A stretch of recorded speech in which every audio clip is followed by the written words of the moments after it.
Yangon, the owners of a Myanmar tailor shop were sentenced to more than a decade in prison on Friday, December 15, for the horrific abuse of two young domestic workers, a case that gripped the nation and fixed a spotlight on its dismal record on child labor. The court heard how San Kei Kine and Thazin, now 18 and 17 respectively, were regularly beaten, cut with knives and deprived of sleep and food by their employers in the Yangon tailor shop.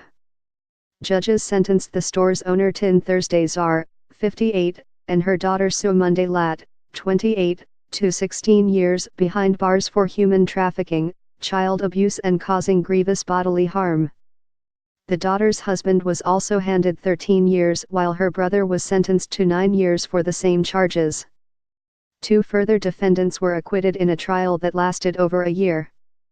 The judge told us we can apply for appeal at the Yangon Regional Court and we will do that after discussing with the defendants' families, defense lawyer Kai Ah-win told AFP. The case dominated headlines after the two girls' plight was exposed by a local journalist, who alerted Myanmar's National Rights Commission, which helped free them after years of abuse. San Kei Kine had her fingers broken by her bosses, leaving her with deformed hands. The other, Thazin, described her ordeal to AFP in September 2016 before the trial began.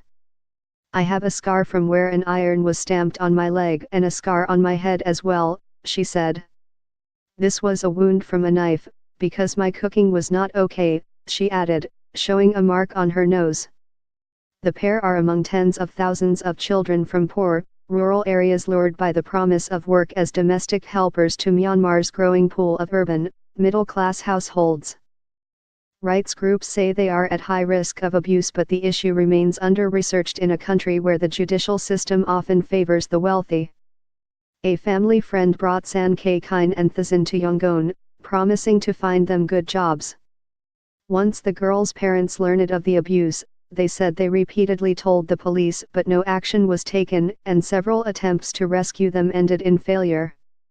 Myanmar is rated as the world's third-worst country for child labor, behind Somalia and North Korea, according to the 2017 index by risk analysts Verisk Maplecroft.